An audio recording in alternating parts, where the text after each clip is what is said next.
following is a production of DallasCowboys.com and the Dallas Cowboys Football Club. How about them Cowboys? This is Talkin Cowboys. Streaming live from the Dallas Cowboys World Headquarters at the Star in Frisco. First down. Handoff. Elliott plowing to the goal line. Barry, sacked by Moore. Prescott keeps it, and he bangs it in for the touchdown. Now, your hosts, Mickey Spagnola, Rob Phillips, Everson Walls, and Bill Jones. I love the way Mickey, even though he's hard at work on his mobile device, acknowledges the crowd out there. Absolutely. Acknowledges his fans out there. His fan out Even there. though the vast One fan. Even though actually two, the vast majority are listening via audio later, but that's okay. Exactly. That's exactly. good, man. And I just wanted to acknowledge the fact that Mickey acknowledges with a visual salute. When I joined this team, I didn't realize that Mick was the superstar that he is. And you're quickly discovering that. have, He's yeah. told you a lot about himself. Yeah, he has. Yeah, a lot of Twitter told me a lot about him too. Yeah. Oh yeah, that's right. He loves Twitter, man. He loves it. Everson, how active are you on Twitter? I'm okay. You know, I'm not talking disappear about for a posting couple of stuff, weeks. but just looking at stuff. No, I look all the time. Yeah. But sometimes you don't have time. I mean, I'm about to be 60 years old, about a couple of weeks, and I mean, I don't know. When's your birthday? Sometimes it's like old people shouldn't do certain things. Old people shouldn't tweet. You guys aren't old. And selfies, I heard, were like not good for old people. It's like that's a taboo thing. Yeah. That's what I heard. Could you see me and Bill like, hey, come on in, buddy? I'd love to see that, actually. Yeah, Maybe we see? should do that and post on the Talkin Cowboys. and the Can we oldest do that guy after here the is show? laughing. That'd be great. After the show, we'll do it. Okay, we'll do it after the show, yeah. All right, we got a lot to get to on a Tuesday morning. Got a tour group coming through right now. Cubby, why don't you turn around and wave to the crowd? They can hear us out there. There you go. The Everson Man, Walls. dude, just flipped me off. You see that? Yeah. Did he really? Boy, I tell you. I get that all the time. Eagles fan coming through? Everson, you got green on. You got green on this my week. Army green, baby. Okay, it's Army Army green. It's, Yes. it's also Eagles week here. That's right. Yeah. So, all right. Jerry was on the radio this morning. Anybody listen to Jerry on the radio? What kind of mood was he in? Good. A good mood. Better Very mood good than the mood. last 3 weeks. For sure. All of us, right? Any highlights? Do we want him in a good mood? Don't we want him to be kind of like on edge? Well, he wasn't in a good mood after the Patriots game, and that week didn't go so well. Okay. So, That makes But it sense. was a hit on radio. yes, it was. But that was after the Bears that game. was after the Bears game. Yeah. And so, you're right, Everson. The cryptic message is, when was that after? What game was that after? The cryptic message. Coach Garrett will be coaching in the NFL. That may have been next after year. the Thanksgiving Dun, dun, game. dun. I think that Yeah. was after Thanksgiving. Yeah. The one that's right. after the Patriots was about the special teams. Okay. Um, We took care of that. Done. Check. Took a couple weeks, but got a new kicker in here. so what was the positive tone today? Um, What was it about? God, there were so many things. I don't know. Where do I start? Did you listen? I did. I Oh, didn't my take God. notes. I just kind of got the vibe of it, and he did crack one joke though about watching what he says. Otherwise, he gets cut off on the radio. Mm-hmm. I explained to him last night what happened. He didn't understand what happened. When They didn't. No one told him. I don't think anybody told him that when you say two words that you have to get dumped, automatically the system cuts you off. Mm-hmm. I think that it wasn't a good time for anyone to correct Jerry That day. at that time. So he's just not figured. They just not telling him. So after a win, you tell him after a win. I explained it to him last night. Last night, okay, you brought up last night twice now. Christmas So party. what was this last night? The Christmas party. Oh, It was you had the a Christmas company party with Jerry last night. Jerry with was there. Jerry. Yeah. Just you and Jerry. Just me and Jerry. Nice. Yeah. Cozy by the fire. For 5 minutes. Mickey name dropping here off the top. He gets tugged in a lot of different directions. Cinnamon and tea, right? Yeah, hot right, tea. yeah. Green, right? Green tea, right? Yeah, he was in a good mood. I told him to keep giving those guys hell. Yeah. Oh, go ahead. Because Mickey, this is Hannity right here. that's right. He's Hannity. He's Jerry Jones is Hannity. Right. Way to go, Mick. He is to Jerry baby. Jones what Hannity is to Trump. Right. Oh, boy. Oh, boy. Oh, man. I don't think that's a compliment. I don't know. It depends. Because you give him hell every day on the radio, right, Mickey? When they allow me to. Yeah. Yep. Okay. That was a good one. So you didn't watch any Monday Night Football last night? I did then, right? keep an eye on it. Okay. Yeah, it was on. Yeah. It was You didn't on miss all the a TVs. doggone thing. Well, once I saw it 17-0, I said, okay, Yeah. nothing's going to happen. And then I think I peeked. Brees set the was it the touchdown Yeah, record? he did. Yeah, I saw that. Even Ellen tweeted in on that one. I didn't know he was so popular. Yeah, and Tom Brady tweeted congratulations, and it sounds like Tom Brady's ready on Saturday against the Bills to go after that record. I heard he got fired up. It wasn't about him on Monday night. So There you go. yeah, it's supposed to be about Tom, terrific Tom. So have the Colts fallen apart, or was that just like a great? They have not played well here lately. Okay. It may have been a mirage, maybe good coaching, maybe whatever the first half of the season. That's one of those Super Bowl things. That was just one of those moments. They played a great game the week prior, but they lost. Right. But it was a lot of fight. You wanted to see fight. There was no fight last night. Yeah, it looked like it. It was, And now they're done. It was homecoming last night. You know, we got to celebrate Drew Brees. What was it, like 37-0? Yeah. 34-7 was the final. They finally scored. But did you see Brees' stat line? He was that 29 ridiculous? out of 30. No, he was not. See, that's not 29 football, out of man. 30. That's not football. Why is it not football? That's not football. Because it just doesn't happen? You got a ball, man, on both sides. Come on. Oh, God, that was just so bad, man.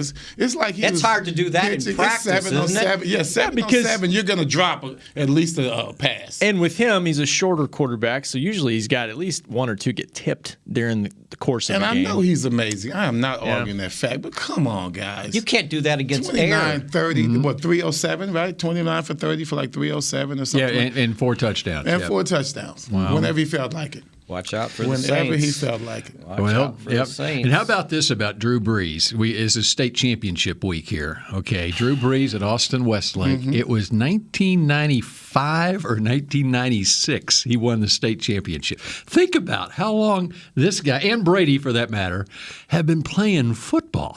And you have to look at his size. I mean, he's a smaller guy. You would think he couldn't last all those years. The shoulder injury seemed like he got better after the shoulder injury. It's a career that you wouldn't figure would happen. And it started after San Diego. and started his career at San Diego and not playing. You know, That's right. You think Miami wishes they had passed him on that physical But see, when Saban was there? it's like everything else. You have to have your accomplice. You know, there's Belichick and there's Brady, and with Drew, because of Sean Payton. Right. I mean, of course, Drew's amazing, but you have to have that accomplice with you to have that type of longevity. You know, you can't do it by yourself. Batman You're always and Robin. going to have you got to have your Batman and your Robin. And think about the circumstances that led to them signing Drew Brees, because he was coming off that shoulder surgery, and Miami didn't want to pass him. The Saints are going through Katrina, basically, and it's like, okay, we got to do something. And Peyton says, let's sign Drew Brees, and they got there together. but they didn't realize they had Drew Brees Right. until. But they were Drew willing Brees to showed, take the chance on it, yeah, right? I mean, they didn't know what they had and in Drew paid, Brees. If I remember correctly, when they signed him, they paid him, it was like a huge contract, but it was all in the first year, and they could get out of it the second year without a big salary cap penalty. So they said, okay, let's do a look-see contract. Well, they looked, and boy, do we see. So the Cowboys win this week, make the playoffs, and for all the playoff teams, does the road to the Super Bowl now go through New Orleans? I'm not saying about home field advantage, but is that the team that, when you see how that offense is now playing? Well, they're the only team right now that has clinched their division, I believe. Everybody else the other teams have clinched a playoff spot, but not the division. Yeah, but that doesn't say much about where the road goes. Well, they're 11 and 3. 11 and 3. A week ago, the road went through San Francisco, literally and figuratively, and then Atlanta goes to San Francisco and beats San Francisco. So Seattle just loses Josh Gordon. I think technically they're still the top seed. They are. But they play San Francisco in Week 17. 2019, correct? That's why I'm kind of I'm a little hesitant. And that's why I'm not talking home field. I'm talking which is like from a Cowboys perspective. Let's dream a little here, okay? Where would be the toughest place to play to win? Oh, it's no doubt to me, Superdome. Yeah, it's no doubt about it. The Superdome in a championship playoff atmosphere, the worst place to play. I told you the crowd sounds like they're engineered. You know, after a while, it's not voices. It's an engine. It becomes a whole different entity when it's that loud. It's like you got someone controlling the volume at will, and you can say what you want. When the Cowboys played there in the Superdome, they could have gotten beaten worse than they did. Let's just say it like it is. No communication.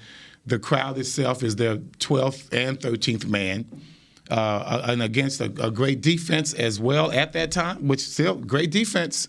Everyone was putting it down after a while. Now you realize that that's really one of the most solid defenses in the league. It wasn't just at the first 8 games. They have continued to be the most solid defense in the league. So you have crowd control, you have crowd noise, and you got defense. Cowboys were lucky they didn't get beat worse than that. 12-10. 12-10 was all it was. And thanks to losing those 2 fumbles going over the 50-yard line. Mm-hmm. And, of course, with Bridgewater at quarterback. Right. The first full game. What they did without Brees for 5 or 6 games, undefeated, to me, that's the mark of the best team in the league because that just shows the rest of your roster and what you can do without a Hall of Fame quarterback. So, I'm with Everson on that, although Seattle's always tough if you got to go up there. So if you're going to paint a scenario for the Cowboys, okay, they win, you want to host San Francisco or Seattle? I don't think it makes a difference. Well, but think about it this way. You host Seattle, you're not playing up there in that loud place, okay? And so and we're dreaming here. We're dreaming here. As far as and then you go goes, play you're at talking San about Francisco. the wild card game. Right. Oh, okay. As far as dreaming goes, I would rather play Seattle. Okay. Here. I would rather do and that. I'm also painting the road to the Super Bowl. We know them a bit. Well, we played them like the last 2-3 years. Exactly. They're more familiar with them, although, man, you give Russell Wilson one shot to win a game. That's tough. But you're right. They're not as familiar with San Francisco. And we played them well. Yeah. I mean, even going back to, I remember we went up there and blew them out in Seattle one year, which was amazing. And that was unheard of at the time. And you should have beat them up there in 2006. Mobile quarterbacks this year have not been the strength for this defense. Hey, man, that was the Cowboy defense. That's fair. That was 14 days ago. That's right. And we're playing fantasy football here, okay? This is fantasy time. All right. Okay, so then you would then play at San Francisco in the divisional playoff round. And then they'll probably invite me up. And then, that's right. So Everson's already got that marked on his calendar. I'll be at the coin toss. And then you hope Green Bay beats New Orleans in the other divisional playoff, so you don't go to New Orleans. Instead, you get to play at Lambeau Field. Yeah, I don't know if that's fun too, right? I like Aaron Rodgers is tough, but I don't know. All right. Aaron Rodgers. All right, Bill. Glad you got it figured out. Just said Super Bowl Bill. That's the road to the Super Bowl right Philly. there. Beat Philly. Oh, yeah. There's a game this week against the... Okay. Philly. Thanks, Rob. All right. Reel us in, baby. Reel us in. Let's, when we come back, we're going to reel us in. We're going to talk Eagles, but I also want to ask the cornerback about Janoris Jenkins here coming up in just a second. Essilor is a proud sponsor of the Dallas Cowboys, helping fans see more and do more with our best vision solutions. Our lens technologies reveal a world more beautiful than you can imagine. For a limited time, get the Essilor Next Gen offer. When you buy the latest generation of Transitions lenses with select Essilor lenses, you can choose a second pair of clear lenses for free with qualifying frame purchases. Restrictions apply. Find a participating eye care professional by visiting EssilorUSA.com. Essilor. See more, do more. Ready? Okay. Give me an S. S. Give me an O. O. Give me an S. S. Give me an O. O. What's that spell? So. Are we gonna win? Not if we play like we cheer. Just okay is not okay. Whether it's cheerleaders or your wireless network, AT&T is America's best wireless network. Best network based on GWS One score September 2019. Want to use what the pros use? How about the official men's skincare brand of the Dallas Cowboys? Jack Black. Right now, you can get the Jack Black Starter, a curated collection of Cowboys locker room favorites for just $10 with free shipping. The starter includes 4 Jack Black skincare favorites, plus a full-sized intense therapy lip balm. Go to getjackblack.com/Cowboys and use the code word TEAMJB. That's getjackblack.com/Cowboys. The Jack Black Starter, $10, free shipping. Do you want the most interesting, up-to-the-minute Dallas Cowboys news straight from the Star in Frisco? How about exclusive and on command? That's right, news and nuggets you can't find anywhere else. With our exclusive Cowboys content on Alexa, you can have all the answers, secrets, stories, and more. What's Stephen Jones thinking during a game? What's Joe Looney's favorite pregame meal? We take your questions to Cowboys players and coaches, and you can hear the answers directly back to you. Just say, Alexa, open Dallas Cowboys.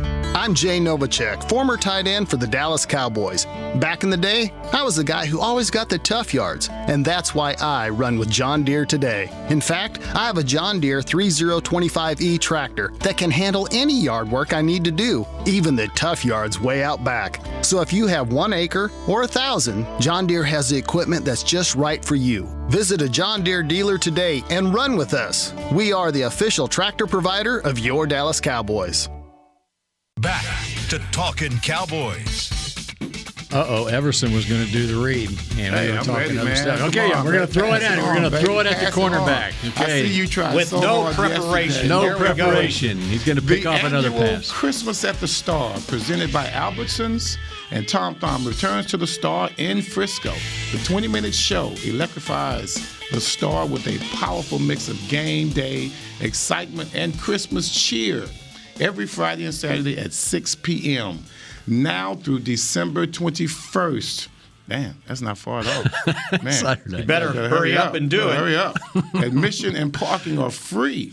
For more information on the event, visit thestarinfrisco.com. Yeah. So Friday and Saturday. Friday and Saturday. And the weather's supposed to be good, I'm told. So there you go. If you can't see me, I am bowing right now. Thank you. You're welcome. All right, Mickey. Yes. Or Rob, either one of you. You got some news on what's going on here with this Cowboys team. Go ahead, Mick. Cowboys had 2 workouts at linebacker. Jason Garrett said that they needed to do something with the linebacker position, and they worked out 2 veteran guys that are on the street right now, which you got to say, but that's what else would be available at this time of the year when 32 teams have 63 guys on their roster, and these guys are out there. So Malcolm Smith had played at USC and Seattle, I'm guessing with Richard at USC too, right? Yeah. Before he got to the Seahawks. So he knows a little bit about the former Super Bowl 48 MVP. He's 30 years old. And then the other guy, 28-year-old Ray Armstrong. He's played with 6 different teams. He was released by Cleveland after camp. San Francisco picked him up, and then they picked him up and then let him go. So 2 guys that are kind of out there, but they need depth with the amount of injuries they have, Rob. Yeah, and late in the season too, Smith. We'll see what they do, but experience with Richard. I think he's one of 7 defensive players to win the Super Bowl MVP. That's right. So pick 6 at Peyton Manning. That's impressive. But a long time ago, but he does have familiarity in that scheme. Gifford is looking at surgery for the arm fracture that could sideline him several weeks. And, Jason Garrett said yesterday, not sure about his roster spot, but you can put him on IR and create an open spot because you're hurting at linebacker right now. There's not a definite timetable for Van Der Esch right now with the neck injury, and Thomas is going to try to work through the knee thing this week, but they're clearly banged up, and Sean's obviously had problems in the past. They've duct taped him together for the game. Yeah, so they need to piece it together for Philly, right? Yeah, so we'll see if they sign one of them. The workout was this morning. All right, Rob, how many Super Bowl MVPs from the defensive side? I think it was 7. So. And I know that 3 of them. Triggers the question, how many are Cowboys? 4. That's what I got. Is that right? Larry Brown. Harvey Martin and Randy White. Mm-hmm. And Chuck Howley. Chuck Howley, yes. On a losing team. On a losing team. That's the only one. Is he still the only one on a losing team from a losing team? Yeah. Well, he must have been balling. 3 picks, right? And that was back in the Baltimore day, Colts. right before anybody 16-13 lost to Baltimore, a game that we should have won. Yeah. Not for Jack Fetty, the referee. I know, right?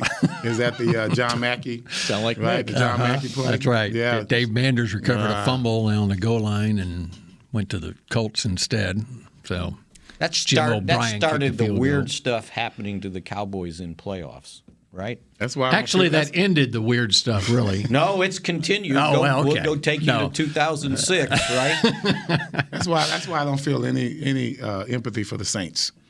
You know, they always fussing about they don't get the calls. We are the grandfathers of bad calls. And the reason I say that ended is because the next year the Cowboys won the Super Bowl, of course, and they were next year's champions through the NFL championship games against the Packers and then playoff losses. Well, let me go back to Pittsburgh, the Benny Barnes pass interference call. Yeah, there you go. Against so Lynn it did Swann. start it. I'm with you. So come on. Yep, I'm with you. Come on, man. It was just crazy. Not to mention Vince Lombardi gambling when he should have kicked a field goal in the Ice Bowl to tie the game and send it into overtime. According to Tex Schramm, Tex Schramm's dying day said that was the worst decision of any NFL coach ever.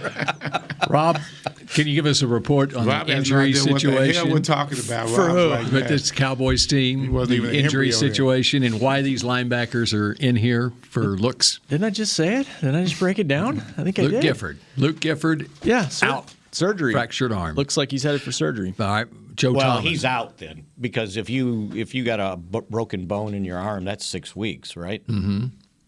How many weeks? What about your leg? Oh, he might. That's Jack Youngblood, right? He might get back for the Super Bowl. Yeah. Bill. So there you go. Miami. He'll be ready to go. I mentioned Joe Thomas. You weren't listening to me earlier. I wasn't. Nope. You're looking up defensive MVPs in the Super Bowl.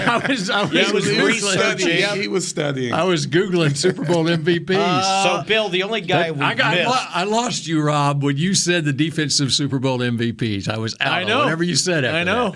that. Driving that bus. Right into the ditch. Yeah. C.J. Goodwin. C.J. Goodwin had surgery yesterday on his thumb, but they think he might be able to play this week. Can you, as a corner, can you play with a surgically repaired thumb a few days later? Yeah, you can. Yeah. Affects your better ball be good. skills and all. You better be good. No. Well, we talking Cowboy defensive back? They don't catch the ball anyway. Oh yeah, so it's no problem. We don't catch the ball. Yeah, we're good. I mean, we can cut his hands off. I mean, we can still play the way we play. Okay. Oh wow. We can go out there with a handless defensive back. And savage. Just got a tackle, right? Yeah, just throw that shoulder in there, man. That's it. We're good. And they by the way, we didn't even get to know Cyril Grayson, but he got signed by Tampa Bay. Mm-hmm. So I guess they were looking for speed down the way. So they got 2 practice squad openings? They do. Because Covington got moved so up. There's 2 openings there, and then they're trying to get somebody on the 53-man roster. So they got some work to do here. All right. A couple of guys were let go around the league. Terrell Suggs picked up by Kansas City, and Mr. Cornerback over here, Janoris Jenkins, picked up by the New Orleans Saints. Right. So we were just talking about the Saints and how they rank right up there at the top of the NFC. What does that do to your defensive back room when, let's say, you're on that team with the New Orleans Saints, and now here comes Janoris Jenkins in the room? Well, to me, I've always thought the defensive backs were the weakness of the Saints' defense, period. They've always had issues with one-on-one. They've been saved by that front seven. But whenever they've gotten time, whenever the offense has gotten time against the Saints, they have toasted their DBs pretty well. And Jenkins is no exception. When he was in New York, right? Mm-hmm. We feasted on him. Jackrabbit. Yeah, we feasted on him. Jackrabbit Jenkins, and man, he will bite on a pass. Yes, he will. Yes, he will. To me, that's gambles. an advantage offense there. That's advantage offense. I don't see him as being an issue. Now, as far as their locker room is concerned, they're probably thinking, why are you bringing in another average player? unless they have some injuries and they're trying to shore up their depth. Yeah. You know, he's a veteran guy. He's not going to be coming in talking about riding the bench. He's probably going to be immediately on the third down, at least a dime package. So their weak spot. So Lattimore's on one side, right? Is it Eli Apple? Eli Apple, who's also a former Giant. Who gets picked on all the time. He's the guy you want to So that's you what got they're, Williams, that's who's what they're still looking at. feeling the Diggs play back in during Minneapolis. And every time I look up, either he's their saving grace back there or he's the guy that's getting beat still. And he's still a young player. So I think it's third year? I think he's a third-year player. So their secondary, if you're looking at the Saints, their secondary is the weakest part of their team. And by bringing in Jackrabbit, they didn't improve their chances any at all. Although I nicknamed him Olay after he Olayed on Jarwin on that touchdown pass this year. Well, you can name a lot of DBs Olays these days. Yeah, a lot of business decisions made out there. Thank you, Deion Sanders. All right, these Philadelphia Eagles. What is it that when you look at what they've done the last couple of weeks, they have come up with victories. However, the opponents have not been the strongest. They've been playing NFC East squads, and they have squeaked out victories. What is it that concerns you the most going up there this weekend? Momentum. Yeah. That's it. I mean, they've won. Regardless of who they played or how they played, they've been able to come back and win. And I think that gives a team confidence. And isn't that weird that they finished the season with 4 division opponents? Well, that's the way the league likes to do it. Yeah, but not usually it's the last couple of weeks, and but just 4 worked in a it row. out. 4 straight. Yeah. The other problem that you have with that is, quarterback's going to be running the team. Carson's feeling really good about himself. That's where I was going to. Yeah, he's really good. Go ahead, Rob. Well, he was about perfect in the fourth quarter against Washington, and he's doing it with, I think Mickey referenced it yesterday, an all-new receiving corps, essentially, Ward and those guys, because their top 3 guys have all been injured at some point in the year. Jeffrey's on IR, and Jackson's on IR? Yeah, Sean Jackson, and they're finding a way to get it done. Sean Jeffrey. Did you say Okafor? Did you say anything about him? No. Aguilar, yeah. Thank you. He was out this week. He's been out with a knee. Is he? I don't know. He did not play last week. Yeah, but your top 3 receivers out, and he's still getting it done. They basically used 2 wide receivers in the game against Washington. Greg Ward, who 2 years ago was the starting quarterback at the University of Houston, and J.J. Arcega-Whiteside. Wow, that's who that was? Mm-hmm. Yeah. Wow, that guy was good. Yeah, he's good. He was a heck of a player. Yeah. And I know these guys, the Cowboys liked him and weren't able to come up with him. He caught 7 passes for 61 yards. He was the only wide receiver in the game that had a reception. They had 10 catches. I went back and looked. They had 10 catches for 116 yards and a touchdown with their tight ends. The tight ends, by the way.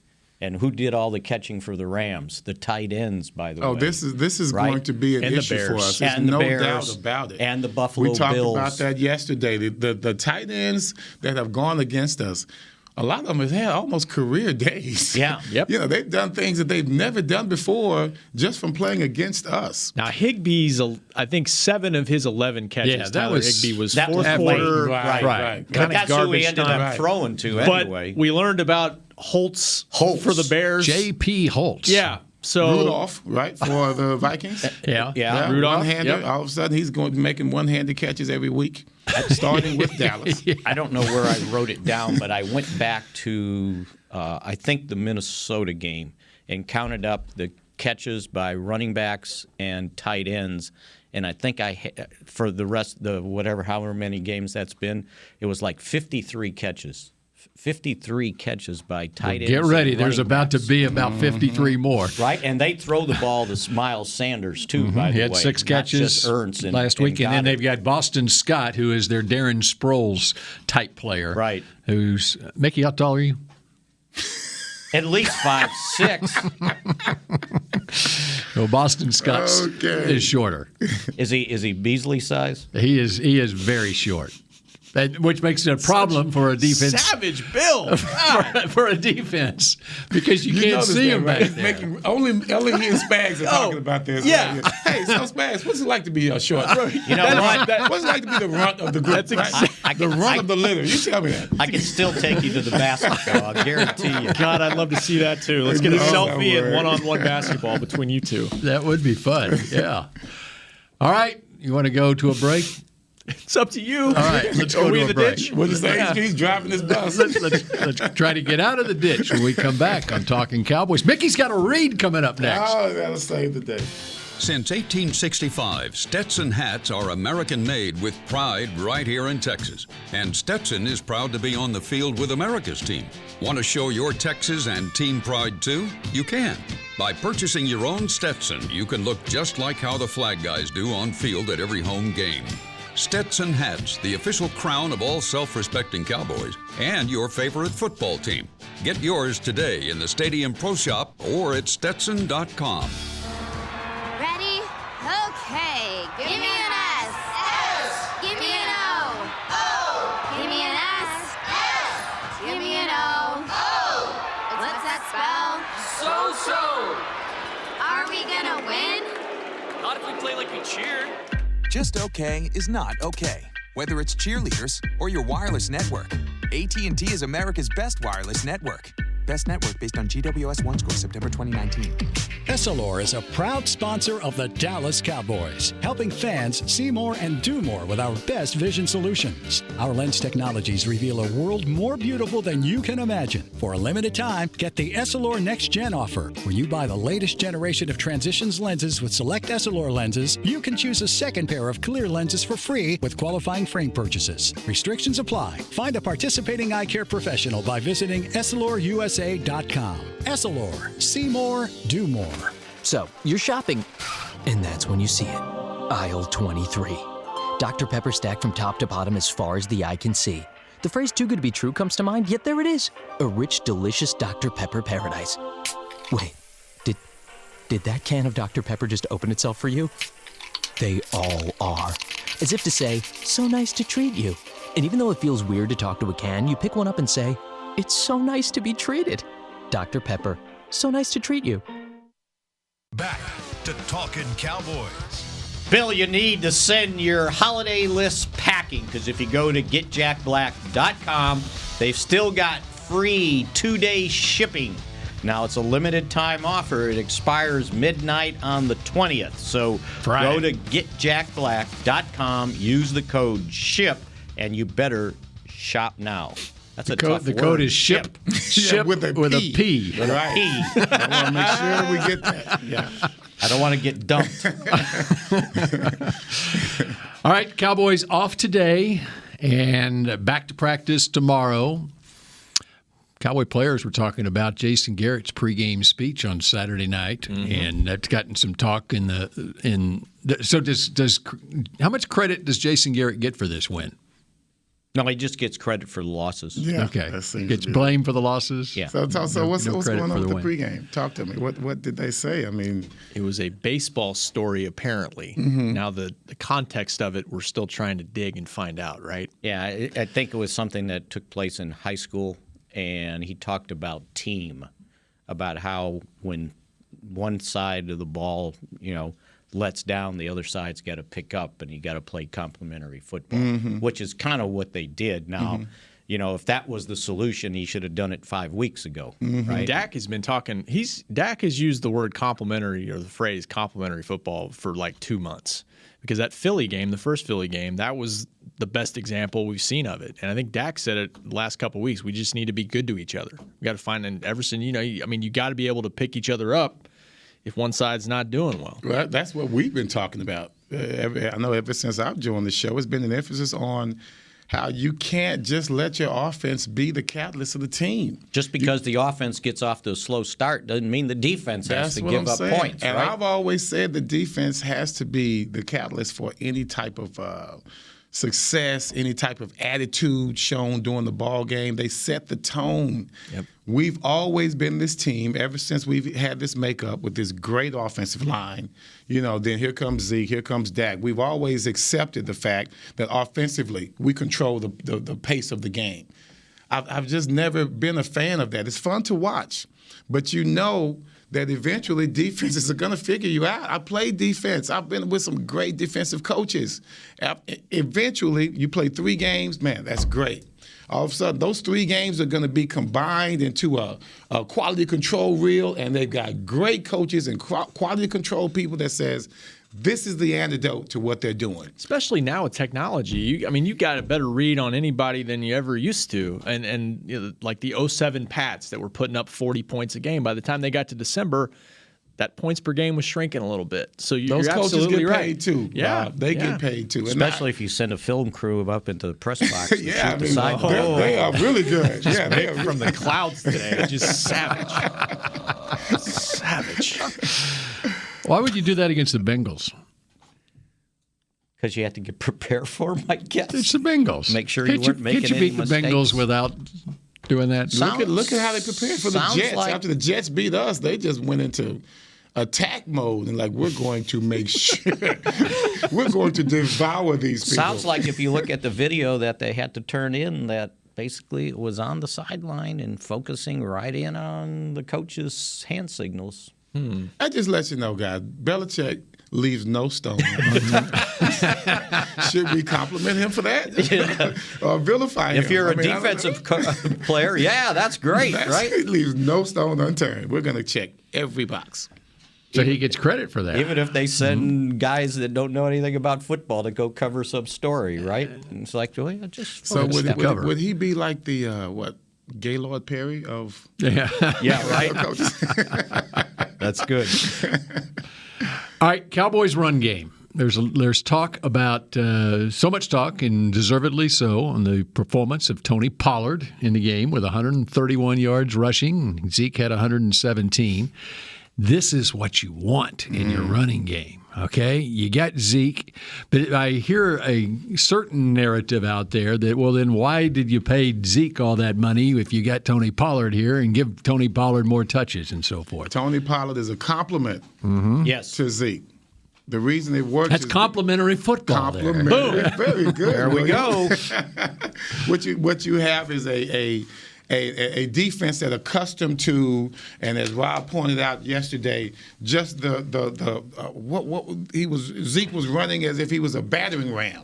Yep. So now you've got so to that speak aspect. Against the Rams. So very good. Boy, once again, Will, you are on it, man. See, I'm too close to the trees. See, you're far enough away to where you're catching all of this. But what you have is the change of pace. Yes. That can really confuse and keep a defense, off balance. But I don't care what kind of running back you bring in. If that offensive line doesn't give your running backs the opportunity to change pace, doesn't give Zeke the opportunity to be that battering ram, then it's all for naught.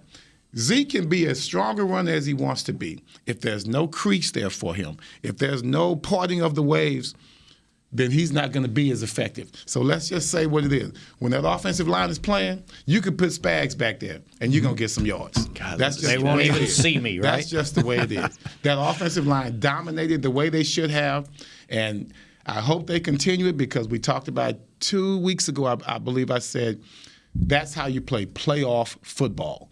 We don't want to pass the ball all over the place. We want to win ugly with good defense and a good running game. And Pollard – would he have 131? Is that right? Yeah, 131. Led the team. So he had 3 carries for 102, by the way. So it wasn't like he was battering in there. He busted some big play. One of them Zeke softened them up real good. And one of them's at the end of the game. I would imagine the Rams. We'll take him off. It counts, right? It sure does. And they had trouble getting him on the ground. I wonder how many missed tackles the Rams have had. When the Cowboys have 19, it's a national story. I would imagine the Rams had about 15 in that game and about 4 on one of Pollard's runs. And we talk about how this guy could run through tackles for such a small player. We need him in space. Remember, we talked about sometimes Zeke might need a rest. You want to throw that ball out there. Don't put your running back in the slot Put him out here on the end where you can get him in space against a linebacker or a strong safety, and all of a sudden you've got a problem. You've got the potential for a big play, and which is, my God, I'm looking at the videos now. Mm-hmm. Those are some great runs. Those are some great runs. So getting him in space, he can be extremely dangerous, more dangerous than Zeke Elliott. Who does he remind you of? Can't say. We haven't seen it necessarily yet, but he can catch the ball out of the backfield. That's where he's going to grow as much as anything over the next couple of years. If I'm being overly generous, I'd say Marshall Faulk. You know, you remember out of the draft who Steven said he wasn't as good, but he's that type of player? It was Alvin Kamara. That's exactly who I'm thinking. That's of. right. That's exactly who I was thinking of. That's high praise for both. When you saw what the Saints had with Ingram and Kamara, and now they have with Latavius Murray and Kamara, But we haven't seen him as much of a receiver as we have that complimentary, like Everson's talking about, complimentary runner. But at Memphis, he was largely a wide receiver in some respects and some of the routes that he ran. So. And he had Darrell Henderson, who's now a backup running back with the Rams, who was their battering ram, I guess, so to speak, at Memphis. And so tell me this, Everson, as far as a rookie coming in, how much do you expect, even at the running back position? Now, running backs usually can make a quicker transition than other positions, but how much do you expect first half of first year from a rookie running back? Oh, I wouldn't expect much, especially playing behind someone like Zeke Elliott. But second half of rookie year, now he's, so to speak, into his sophomore season. Well, let's look at how many opportunities he's going to get. Let's look at how not the quantity of the opportunity, but the quality of his opportunities. Now he's getting a chance to run the ball, hopefully because either Zeke Elliott got hurt, so he's a great backup position, depending on who your starting running back is. But you have to look at what position your team is in as well. Do they have the opportunity to put him in and make him effective? And so the Cowboys have the luxury to where, he can be effective even behind Zeke Elliott, who you would think is going to carry all the load all year long, going for his 1,000 yards plus. Yeah, I'm sure fans are asking, why haven't they seen more of number 20 this year? And that's kind of what I'm getting at with that question is, it takes some time to make the transition, I think. It does, and there have been a lot of situations in games where they haven't gotten the running game going like they'd want to, and you want to give Zeke an opportunity to get rolling a little bit. And the times that you've seen Tony really involved is when they've had leads, and now you can impose your will. And now the running game really comes into effect, and you're able to spell him. That's when you've really seen it. When you look at the games we've lost, I don't think he's been effective at all.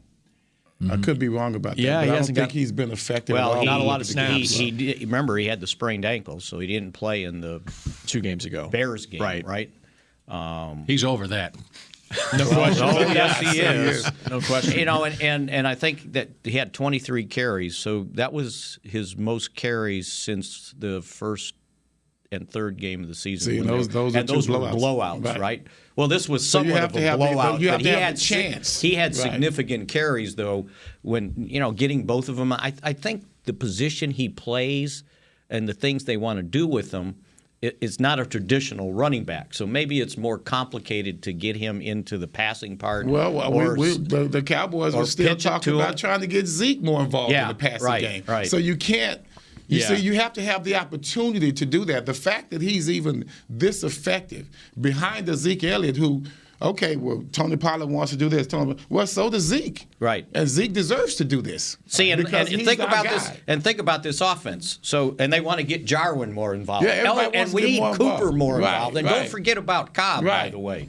So what do that's a lot. Yeah. And that's why they're leading the league in total offense. They do absolutely love his potential. Front office, they think obviously Zeke too. They wouldn't have paid Zeke if they wouldn't think. And see, that's the dilemma because we got to keep going back to Zeke. Right. I mean, he's still the engine for this thing, clearly, because we saw it the other night. Did see him on the field a little bit once again, together. And Zeke threw a great block downfield to spring Pollard. That maybe you can see more of that. Maybe that's a way to get them both involved at the same time. Herschel and Tony, right? No, do not bring that up. I go back more take to his headphones off and throw it at you if you bring up Herschel and Dorsett one more time. How about Dorsett and Preston Pearson? No, that's okay. That's okay. Yeah. We're winning Super Bowls then. See, you're at least going to the championship. Okay, here's what I want out of Pollard. I want him. I don't care if the ball's 5 yards deep in the end zone. I want to see him come out with a kickoff return. I don't want to see no more safe side. Just let him come out. Okay. I want to see it. Then it just with Murphy's Law might come right back, and then he'll get his knee torn up. Yeah. Right. Or like Dunbar, it's right? gone. Remember Lance Dunbar in New Orleans? Yep. Brought that one out and tore his knee up. Oh, yes. That was ugly. And so Mickey ends this edition of Talking Cowboys. Mentioning Herschel Walker and Lance Dunbar. All right, so we got to get out of here. We'll talk at you again tomorrow. This has been a production of DallasCowboys.com and the Dallas Cowboys Football Club. How about this, Cowboys?